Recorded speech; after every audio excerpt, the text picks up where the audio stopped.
Hello everyone, welcome to Eddie and Jimmy, brought to you by Crown. Here's where things get interesting, Jimmy. And Alexis of Blackburn. By the way, here is something very interesting at Crown. I'm going to read this properly, okay? There's a new bar. Now, once upon a time, you and I would be down there with our ears pinned back.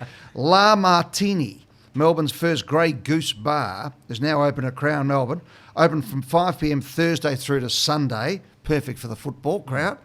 The intimate venue with hors d'oeuvres from Bistro Guillaume celebrates the world's most famous cocktail, the Martini.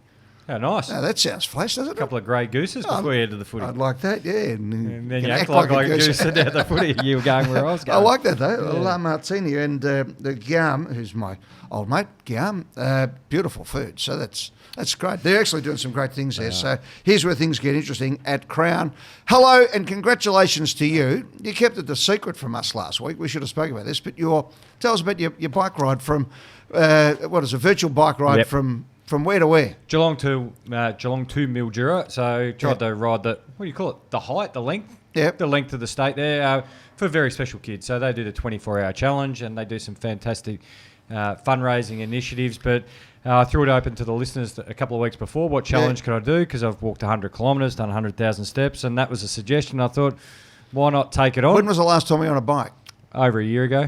Why did you do that? That's crazy. I'm pretty stubborn. Yeah, you are, yeah. But now every time I go on the road, I go, well, instead of when I'm driving a country visit or something, I go, well, I've actually ridden a bike, the equivalent of there to there. But very special kids are incredible. They do some amazing things here in Melbourne. For people who are unaware, they do hospice and end-of-life care and whole family care when unfortunate situation with your children. So it's magnificent we have them here in Melbourne.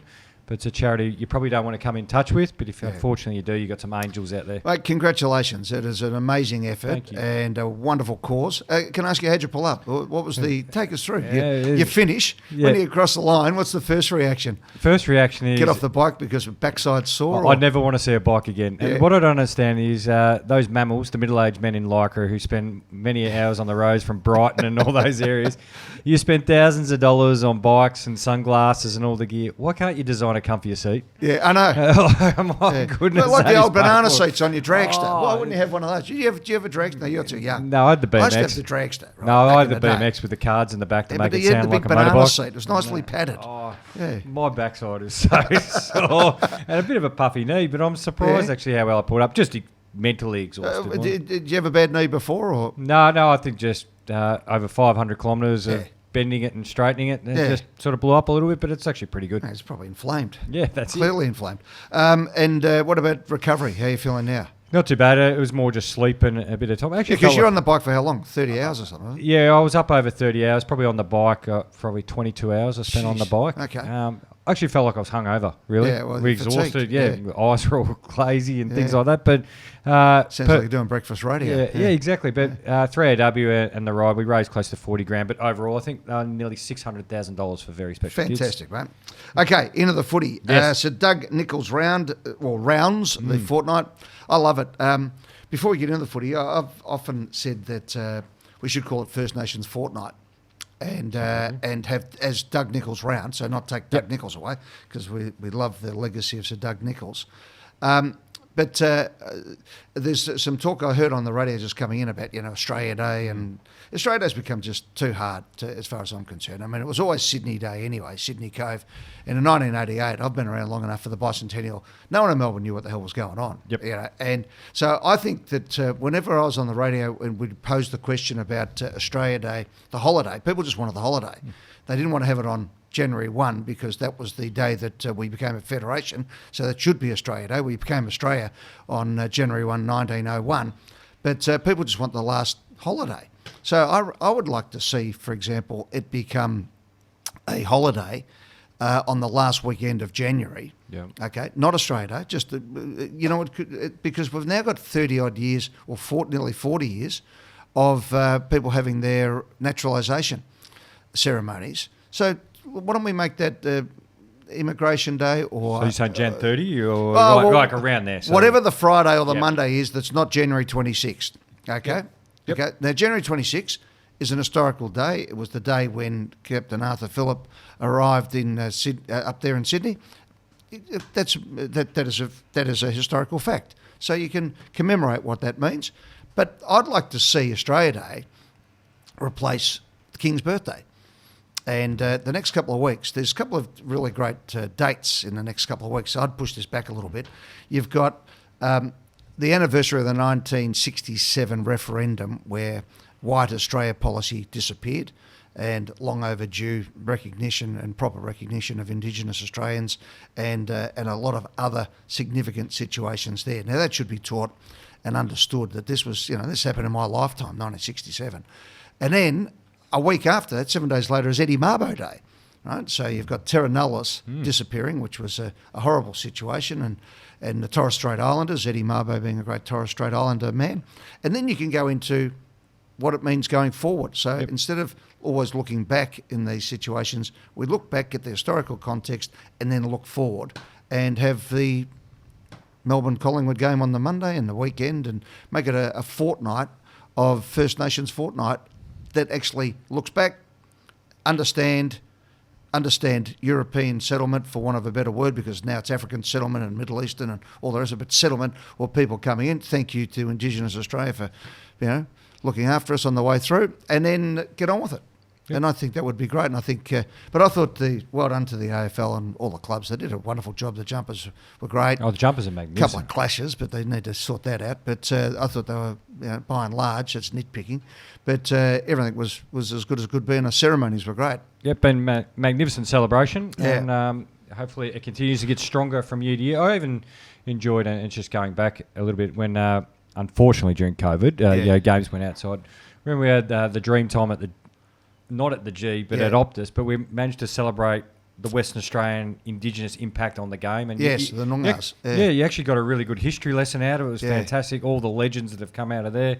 And you sort of start to think, well, not necessarily dream time at the G, but something like that. Could that move around the country? So then we celebrate the Indigenous impact. If you have a First Nations fortnight, you plan it properly. The learnings is what is great. Yeah, it's awesome. I mean, it's all about learning and, and understanding. I think what happens is we when we first woke up to Indigenous footballers, and I'm talking about, not Sid Jackson, but probably Michael Long. So it's it's not that far behind. But and then you realise, as a Water Australian, you think, I'm starting to get an understanding of it. Then you realise, no, it's there's states, and then there's mobs, and then there's families in the mobs, and you learn more and more about it, and there's the different dialects, etc., and the Noongar's completely different to the Wurundjeri people, just as the Scottish are completely different to the Greeks. Yep. Probably separated by about a similar distance, probably as well. But that's where we learn a bit more about things, and knowledge is power, and it would be great. Anyway, with that, can I put this to you, Jim? Did you watch Richmond Essendon? Did you watch the game? I did. The last 15 minutes of that game was fantastic because the game was in the balance. Pulsating. But if you look back on it, as a football purist, you realise that there were more turnovers than actually balls hitting the target. So my question to you is that we've got now, 130 players off the ground with injury at the moment.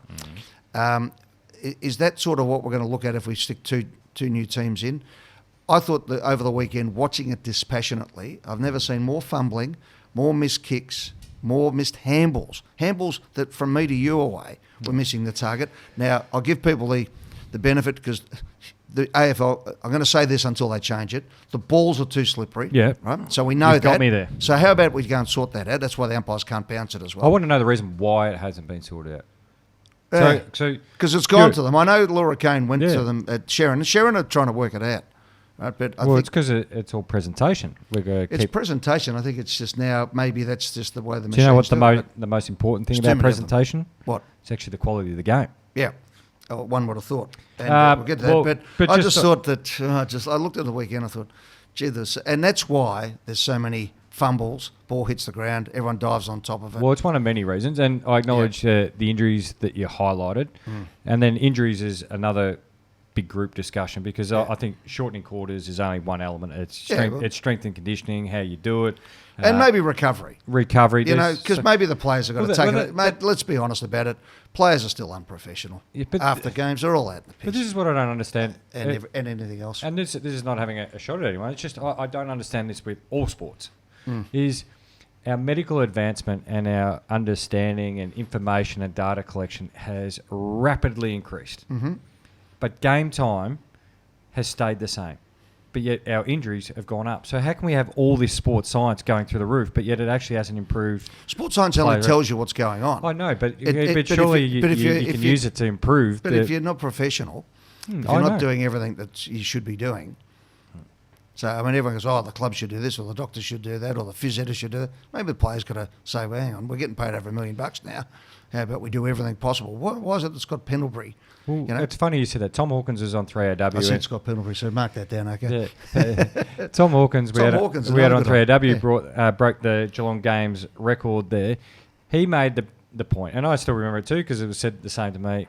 Chris Scott said you take ownership of your own career, and you can actually help fashion your own training. Look, of course, 90% of you still got to do what we've got to do. But if there's elements to your training which benefit you, or you come and suggest it, or helps you get through week to week, take ownership of it. Yeah. And Hawke said, I've been able to build a program over the last 5, 6, 7 years that suits me. He goes, I'm not going to win the 2K time trial.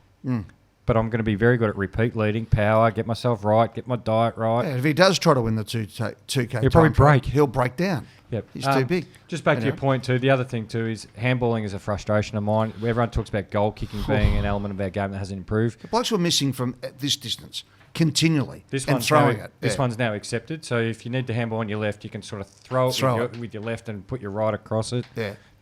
I think the value of the handball has been diminished because I think everyone thinks a kick is worth 3 times as much. Yeah. Good handball. Oh, hang on. How do I handball? Oh, there it is. Yeah. So that's why it misses targets. Pressure, defence is better. Okay. Let's get into this. Does that answer your fumbling a bit? Well, I just think that's. Hey, I just wanted to know, Ed. We sort of put our Gordon Gecko on. We slicked the hair back. Has your phone rang to buy any stock off you? Exactly. My phone's starting to ring about some stock I bought a lot of and doubled down on. What stock did we tip everybody on? It's a Glenferrie and Dingley based stock. Is that it? Yeah. They're Waverley. Yeah, they've got a head office even down in Tassie as well. Yeah, exactly. Yeah, the Hawk stock. Yeah. So some people when everyone was kicking them, we jumped on board there. I'm not saying they're playing finals, but I'm just saying my stock looking value, good. My stock value, I bought it at a good price. Geez, they were good yesterday when Brisbane, came back at them, got within a goal after being 6 goals down. That was impressive. Then they bounced back again. They could have fallen over. And Will Day back into the midfield. James Warple's having a sneaky good season, and you've got to use the big in front of his name, Big Lloyd Meek. Big Lloyd Meek is almost, to me, the most improved player in the AFL. He's an enormous human being. He was, the Meek will inherit the world, and I thought, I don't know if this bloke will when he first started going, but you've got to give, the big guys a bit of time. He has been sensational this year. He looks like a big American linebacker, big square head, square shoulders. That's it. Sort of bloke you like to run out behind in the down the race to run into a game of football. You wouldn't see. He'd be covering the whole entire race. Oh, but he's a good player, and I think James Sicily back in that side. He's beautiful kicking. He's a very good player. Yep. So well done to the Hawks. Well done to the coach. 4-2 last 6, and that one against Port Adelaide. Yeah. But it's like anything. I was talking to Sam Mitchell, and we were discussing how there's the old saying in the radio world that when the DJ's sick of the song, the audience are hearing it for the first time. And that's what happens when you're teaching young blokes. You might say it 3 times, but there's probably 3 times they're thinking about going out on a date that night or... Well, this happens to my boys every morning. Put your school shoes on. Put your school shoes on. Boys, I'm sick of saying, it's the first time I heard that. Oh, really? You're kidding. Because we are dumb. We only think about what we're thinking about. Let's be honest about it, the good lady wife, Carla, tells me things all the time. I'm thinking of something else. Yep. Anyway, but... she gets the message home eventually, which was the point that Sam Mitchell was making. Hey, have you heard about a stadium being renamed? Which one? It's GMHPA, but otherwise known as Giant Stadium Geelong Campus. Oh, is that right? Yeah. Geez, there's a sledge from the what are you, the defector? That's Geelong Campus. It was a big win, wasn't it? That's 4 in a row they've won down there. Yeah, well, you've got a good side. A good win. And but again, the Cats... Did they butcher it in the last 10 minutes? Yeah. I mean, jeez. They were up and about for Hawke breaking the record. 5 straight, they kicked the kick off the game. Yeah. They were flying, but then the Giants overran it. But do you know what I love? I love a player who has the attitude that if I make a mistake, I'm not going to go into my shell. So, Lekalia, he dropped the mark, and he was filthy on himself. But do you know what he did immediately? No, I'm going to get back in and get myself back into this game. I love that attitude. I was watching that game and thought exactly the same thing. I thought, the poor kid, he's butchered this. He's made an absolute howler. And then the next minute he has took 2 marks. Huge marks. 2 huge marks, including that last one. And then what he was doing in the race afterwards. So Clint Stanaway did an interview on Channel 9 News last night up in Sydney. Clint coming back from the Sunday Today show and got him at the airport. And you just look at it and, I said a while back that the biggest thing that will happen to our game is the African influence. And it's starting to manifest itself. God, they're exciting. Yep. It's great to watch, and the natural interceptors and athleticism's athleticism's fantastic. But he was a beauty, and then doing all the and you look at them, and they're such specimens. I mean, they are just magnificent athletes. And but the photos and the joy in the race going off the ground, and young Geelong supporters wanted to get a photo, and then to see the joy when he got in, his mates were all yelling, "Come on, get in and sing the song." If anyone's got a spare 5 minutes, it's been reposted a lot of times on social media. Have a look at the video when Leclerc gets told he's getting his first game for the Giants, and for the first 5 minutes, it's, "I'm not crying, you're crying," the Onions, because they do it so well. They've got all his family. Yeah. But then he stands up, and for 10 minutes off the cuff, his speech, you just sit there and go, "You are an incredible person." Yeah. So he's a quality person, and you just hope good things come his way. And Mac Andrew as well, the thing, for all the negative, and we'll get to the umpires in a moment, our game continues to grow. Yeah. It is fantastic. If you look at it through the eyes of a young kid, and I used to try and do that when I was president of Collingwood. We'd come to the game and go, right, if I was 12, what would I want to see? Get the players to go down to the goal square, do the huddle before the game so the crowd gets up, and all those sorts of little things. And, the clubs are doing it so well these days.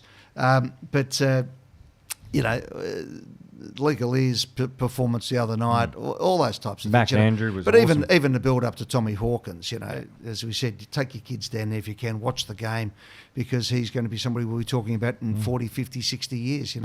He's like a Gordon Coventry type of figure. He'll always be part of the game as long as the game is played. So congratulations to Tommy Hawkins and a Jumping Jack, who was a great player when I was a young bloke. We loved Jumping Jack Hawkins. Right, we want to get into it? Yep. All right. The free kick, Collingwood, Freo. Actually, do you want to talk about the one that's been highlighted a lot? So it's the time-wasting free kick. Let's just call it that one, the Lockie Sullivan one. Yeah. Mind you, I can forgive Lockie Sullivan because team rule and smart business decision. If you've got the ball, give it to a Dacos. Exactly. So that's smart. For a guy who's missed 8 drafts, he's looking after his career. There's a Dacos. I think the other thing is that I don't think it even crossed his mind. I think he couldn't see an umpire because he was umpires behind him. But have you seen the footage of a few minutes earlier, yeah. when Mr. Sidebottom, which he tackled and he didn't have the ball, didn't not retrieve the footy for the umpire. And there was a bit of a gristling of... There was. Umpire Nichols had the brace and bits. He did have the brace. That's a good one. He did. And it was written large all over his face. Yeah, not a good poker face on that one. Not a big good poker face. And I would hope that conversation has been had by former umpire Steve McBurney to see what was going on there. Now, there's two parts. I was driving in to do this today. I was on the freeway, and one of my pet hates is when you're merging into the freeway, when people don't want to let you in. Okay, now I'd got in, but I'm watching 3 cars back go past me rather than use the fat part of the lane to get in nice and easy. No, got to get right up the front and get in, okay? So it becomes a little bit of me in that situation. Whereas if everyone just sits back and lets the next car come in, and then you go, and then you come, and you acknowledge everybody, it's nice, okay? There is no rule that you have to actually pick the ball up and give it to the umpire. I love it because I think it shows some respect and a bit of, we're out here together. Pick the ball up, throw it back to the umpire. Now, they've brought a rule in about time wasting, which this clearly wasn't because it was 0.1 of a second because Dacos was handing it straight back. If anything, it was actually probably quicker than him looking for the umpire, turning around. If you really wanted to waste it, you get up and go, where's the umpire? Oh, he's over here, and then throw it back to him, throw it in the air and throw it back to him.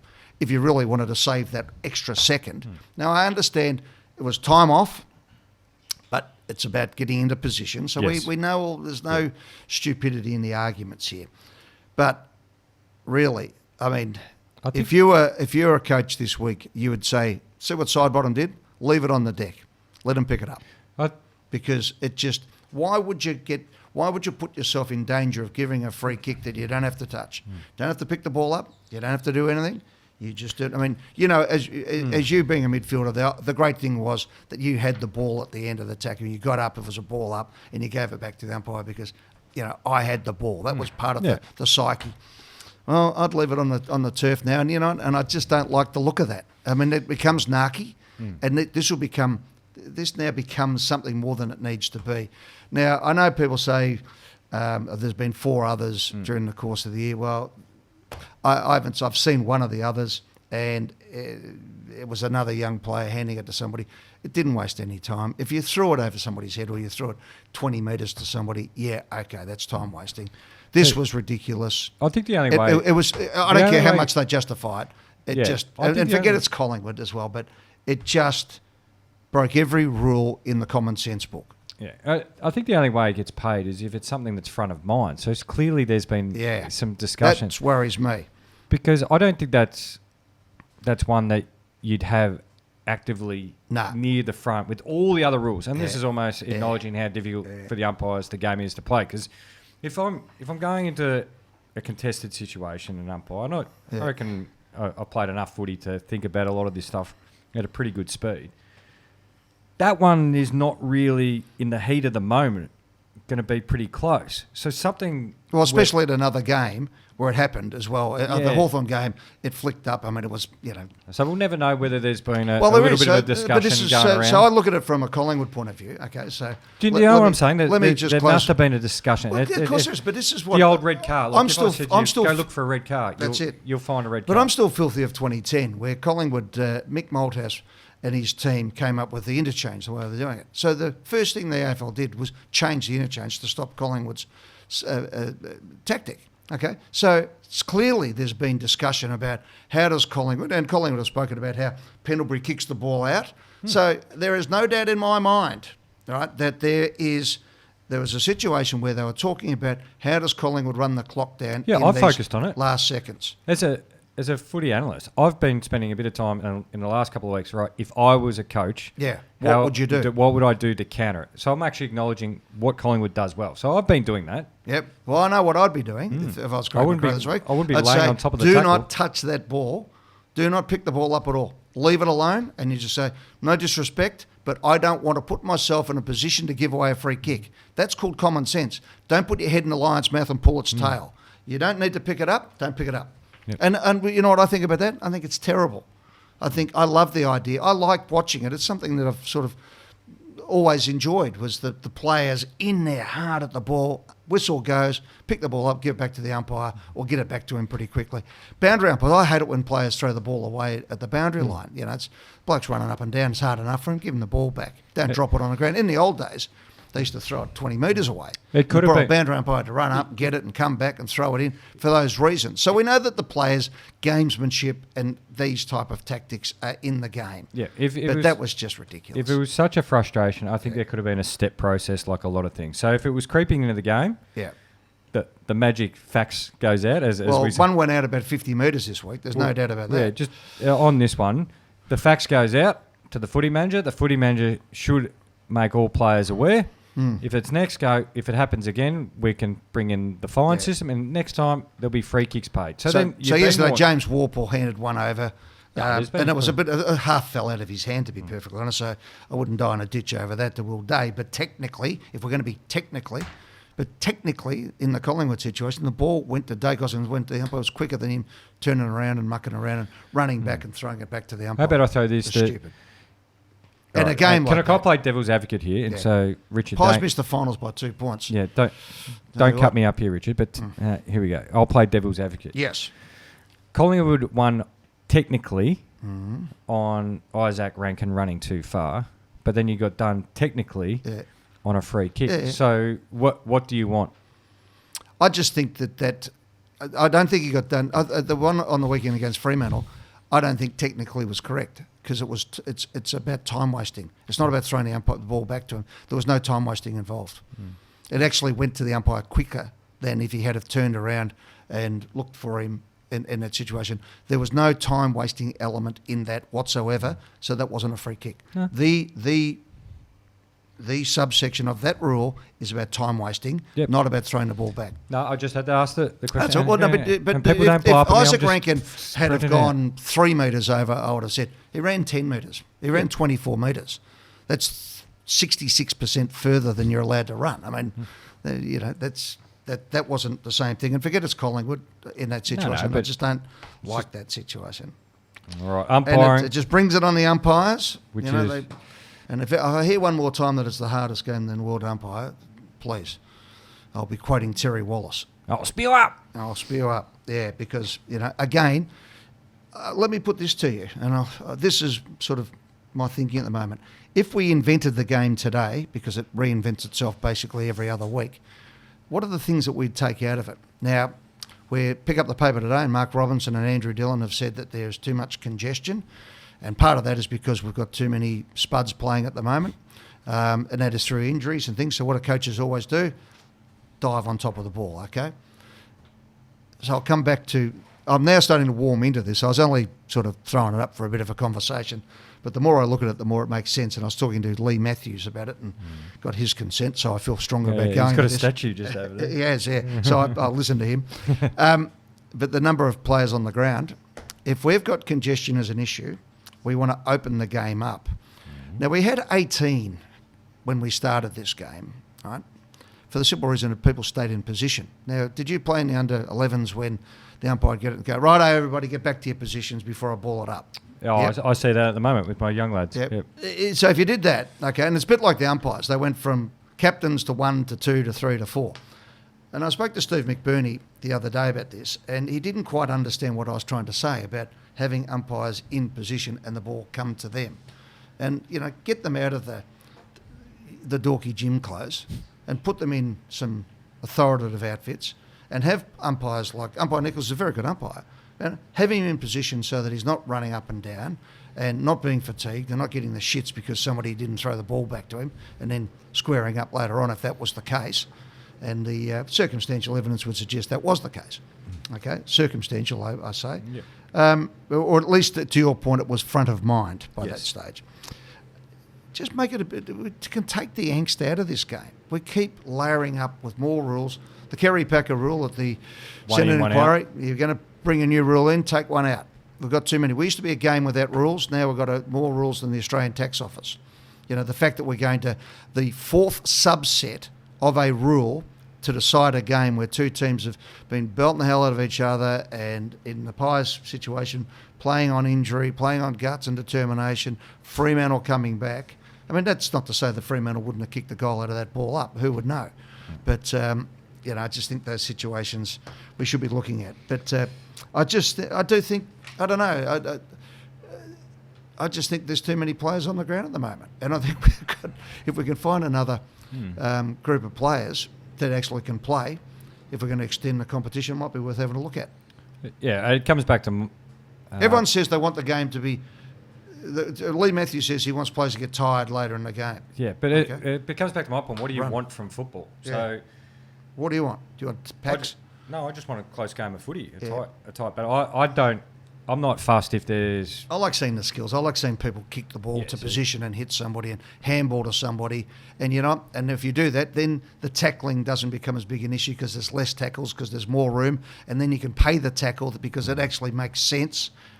And a free kick is paid. I mean, we have to get back. There was a good line, Michael Gleeson in the age rate. There's good games and bad games of footy everywhere. How about paying it? Yeah, there's good games and bad games of footy every week. But now we've got... Yeah, I know that. I take that. But the thing, though, Jim, with that is I just don't think at the moment, the players holding the ball for too long. Yes, I get you're allowed to have it, but not a 360. Yeah. If you're going to stop people from taking players to the ground as the players try to headbutt the ball, I mean, see, that's the knock-on effect, pardon the pun. Now, as soon as you take somebody to the ground, they're headbutting, and the umpires... I've been saying this, blow the whistle earlier. Yeah, and again, the umpires are getting gun-shy on any tackle if a player does that. Same game, a little bit invested in this game, but Isaac Rankin's tackle in the centre that allowed the free kick for Fremantle to score the point to tie the game, he didn't hit him in the head. Isaac Rankin? Isaac Quainer. Isaac Quainer. Isaac Quainer's tackle, that wasn't too high. No. He tackled him beautifully in the middle of the ground. Should have been a ball up. Yeah, I saw another one on the weekend where Nick Bloston was tackling Jade Gresham in the pocket. Yeah. And the momentum and way he was going, Bloston, he actually had to, because both of them, he actually had to take him and chip him that way. Yeah. But he stood up. But because Gresham knows he's going to get a free kick if he lunges forward. Yeah. He's lunges forward. And you could see Bloston's look on his face going, what was I supposed to do? He's going, I should have banged him into the dirt. Should have got my money's worth. And just run the risk of hopefully he didn't hit his head. Yeah. And he would have headbutted the ground. We're all over the place. So my point is this, and it's not a criticism, it's an observation. We have now got ourselves in a complete twist. Mm. So I would think, as we head towards the middle of the season and bye rounds, that we need to actually have a big, deep breath and recalibrate. Now, I know everyone says, don't change the rules. How about we just clarify them and get everybody right for the back half of the year and the run to the finals? So that's it. I'm all about solutions. So your solution would be deep breath. Yep. Do we get people around the table and go, what do we want this game to look like? Yep. Yeah, we do. All right. Yeah, we do. And I want to do it. And we're going to do it on Footy Classified. Okay? Yes. I just made that up. So, all right, no, we'll see. But I think if we take the hysteria out of it, because this is what happens, and everything becomes a drama, and everyone goes nuts on social media. Calm it down. First thing I'd bring back is in the back. Okay, that solves a lot of the problems. The tackling now, blokes are diving in, and blokes are falling over them left, right, and centre. That's a free kick. Get up, it clears the area. Yep, that's an easy one. You could have a look at the second guy on top of the tackle, just laying on top of the pack. Yep, and the other one is pay a mark. Oh. They're too hard on it. Just pay the mark. If you've got control of the ball. Jesse Hogan won in the goal square GMHBA. Yeah, they're making. And that's not a Giants. You've got players, as we said, the ball is as slippery as all get out. We want players to take the mark. We want players to fly for the mark. It's almost impossible to take one these days. Anyway. Next. Do we want any more there on umpiring? Well, we pretty much spoke about, because Michael Voss and Damien Hardwick were pretty strong in their comments about particular holding the ball, so I think we touched on that. Yeah, but we've got to stop, putting our head in the sand and going, oh, it's hard for the umpires. Yeah, make it easy for the umpires. So it's not a criticism of the umpires. It's a criticism of the way the game and the rules have evolved. And this is the time, which they've been good at fronting the media, the AFL regime in Dylan and Kane. Just keep being strong and standing in front of the cameras and answering the questions to the people. Yeah, but don't tell us everything's right. Don't do that. Seeing, anyone in their right mind would say that was a wrong decision, the free kick for the time wasting, because it wasn't time wasting. Anyway. Hey, Ed, can I kick this one off with you? The deep dive, which is teams not wanting to play at Marvel. Now... I know you have come to the right man. Can I offer a different angle, which I tend to get accused of seeing the world a little bit differently? Yes. Often when things in business or you want anything, negotiation, you often throw in something you don't want, because then the person you're negotiating with puts a line through it, and you go, "Oh, okay, I'm willing to concede," and so you make them feel good. Yeah.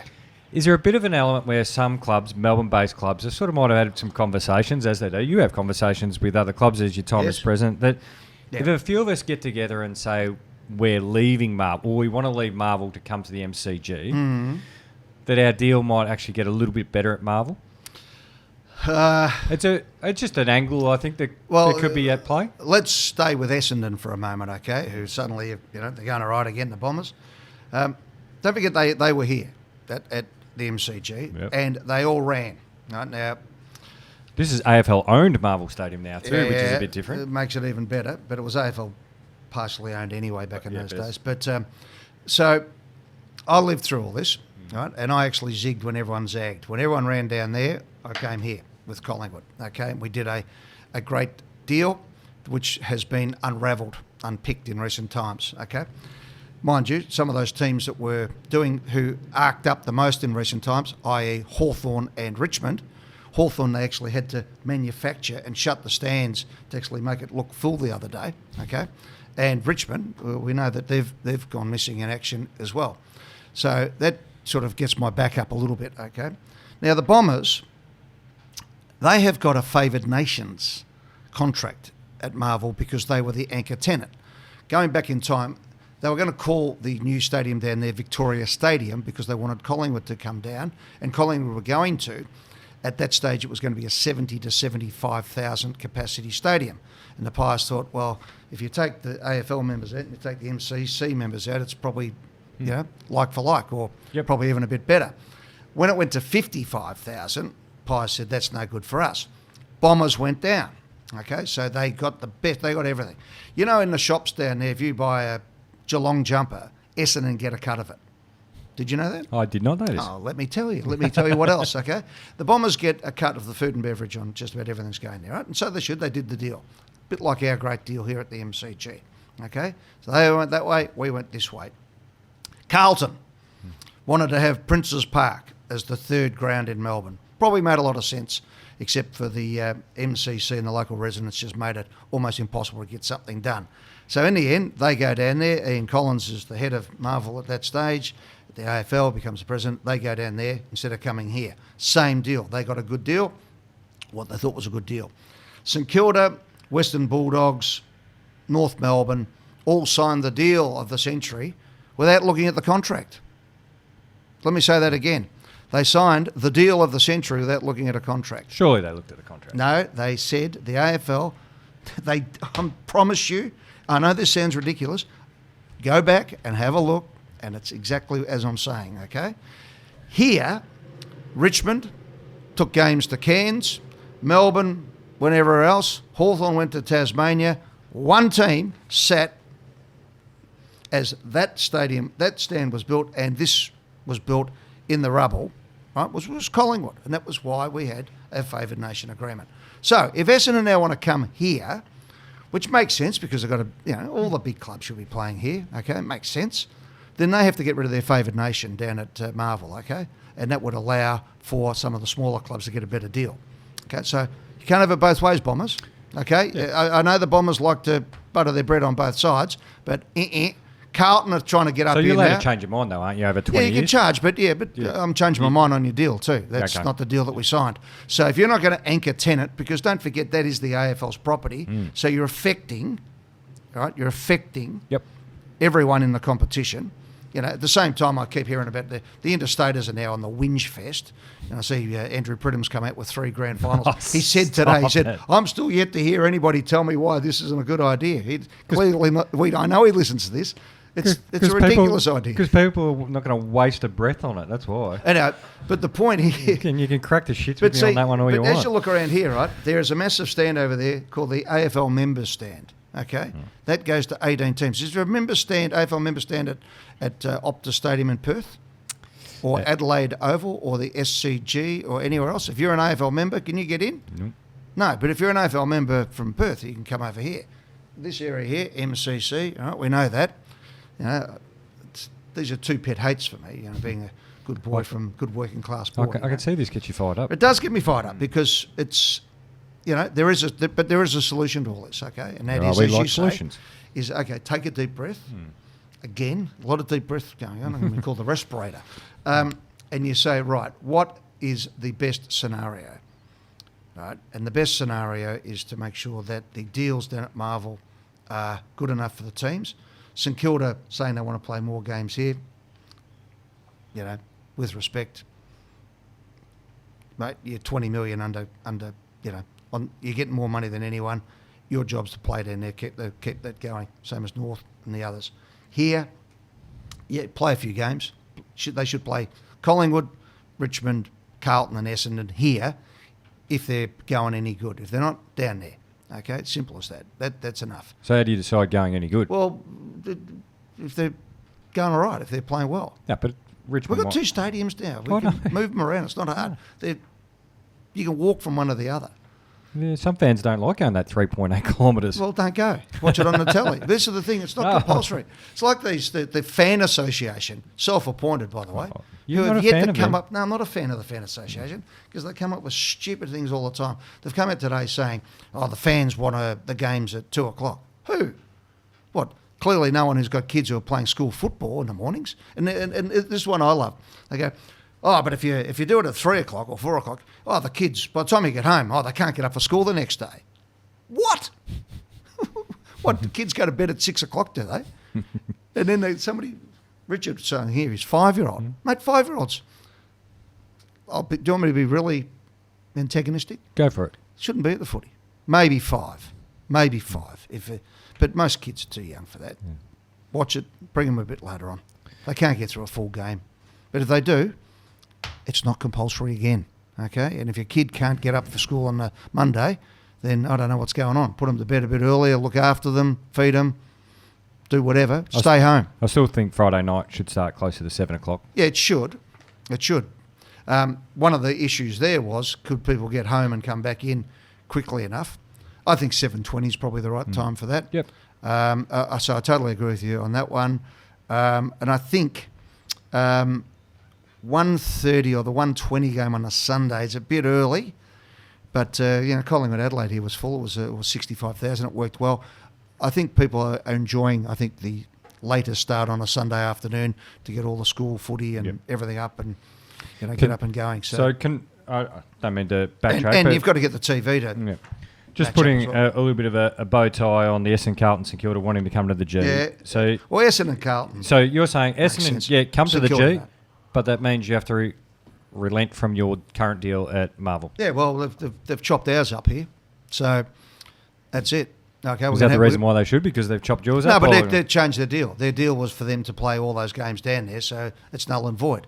You change the terms of the deal, you can't have what was there. And that will give a better deal for North Melbourne, St Kilda, Bulldogs and everybody else. That's part of the strangulation of those teams' deal down there. Was the Essendon one was so good. Okay? Right. You happy Essendon fans? No, but they'll get that. But they'll get far. No, I don't reckon. Their win will come here, because the Essendon fans are all filthy, and that they left in the first place. So they get that here. I'm not taking anything away from Essendon. In fact, their deal will end up being better by doing this. But what I'm saying is, you don't no cake and eat it. That's fair enough. If they stayed there, fine. Like we stayed here, I'm still filthy.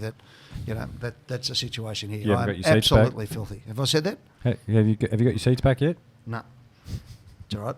As I said, against some of these teams, we'll be all right. We can have a stand to ourselves. All right, Bartel Medal, let's go. I've got to go to the airport. I got a phone call. I got a text in the middle of the night last night saying my plane this morning, I've got to go to Sydney. It's cancelled. I get those ones. It was never on. I get the CityLink ones. Still haven't got me yet. Somehow messaging me at 2 a.m. to top up my CityLink. Is that right? I don't think that's not going to make you feel good. No, no. But this one was legit, and I've got the rhyming slang for legit. Yeah. Yeah. Anyway, Bartel Medal. Jimmy, harder than the Brownlow win, thanks to Crown Resorts, with the new La Martini, Melbourne's first Grey Goose bar, now open at Crown. Yes. 3, 2 and 1. It's getting really interesting. The one voters this week, Ollie Wines. Make it easy. Who didn't get a vote? Hey, it's actually spitting out a really good leaderboard. Yeah, okay. Ollie Wines gets a vote. That was great recovery good, from his heart condition. Either side of the heart condition, he's been extraordinary. Lecalier gets 1 vote, and Jack Gunston gets a vote for 4 goals. Give me the Lecalier, because he dropped a put. Then he took a couple of great marks. He had 15 touches down back, kept Ollie Henry goalless, a lot of intercept possessions, and when the game is there to be won, he won. Well done. I like him. I think he's a ripper. 2 votes, Nick Dacus, Jordan Clark. 2. Only 2. Yeah, he got 2. Mac Andrew, couldn't get the win. He only got him a draw. Yeah. Mac Andrew. Gave the ball back quickly. Toby Green, Riccardi, Merritt, Dusty, Warple, and Jordan Dawson. Yep. And 3 votes. Jordan Dawson, that goal he kicked. Yeah. Wrapping around the back and kicking his beautiful kick, wasn't it? His first quarter was out of this world. Yeah. The Chad got 3 votes. Chad Warner, Jordan Ridley, first game back for the year. He is the forgotten man of football. He's awesome. I think he's as good a defender as there is going around, Jordan Ridley. I think he's a ripper. He might be the difference between the Bombers. Well, how good is their backline with he and McGuire now together? Yeah, exactly. Big Cripper, and Max Gawn was incredibly dominant. He's on his way to his 7th All-Australian, Max Gawn. He is, isn't it? It's a great performance for a bloke coming off 2 knee reconstructions. So the leaderboard looks like this. Right. We have a 4-way tie with Jeremy Cameron, Harley Reid, Patrick Cripps and Max Gawn on 7. The Chad on 8. Isaac Rankin, the Footy Show's own Isaac Rankin, 9 votes. And on 10 votes, the golden boy, Nick Dacos. How far is he off the lead? No, he's leading it. Oh, he's leading? That's how far off it is. He's leading it. Going backwards there. He's on 10. Right, he's on 10. Fantastic. So Dacos on 10, Rankin on 9, he's probably and been Chad best on 8. on ground the last 3 weeks, isn't he? That's why he's made his way up the leaderboard. Yeah, fantastic. All right. Good on you, mate. Yeah, enjoy your flight. Stay off the bike. No. I might have to borrow your bike to ride to Sydney this morning. I'm the way never things are riding a going. bike again. Yeah. That's how I feel. As your clack, is that right? Oh, jeez. Have you been putting any potions around that area to come up with anything? Or? I've been making that sound that we all make where you go, when you get up and down off a chair. All right, mate. I'll see you on Wednesday night at Footy Classified, and much to speak about. Good on you. Cheers. Thanks, mate.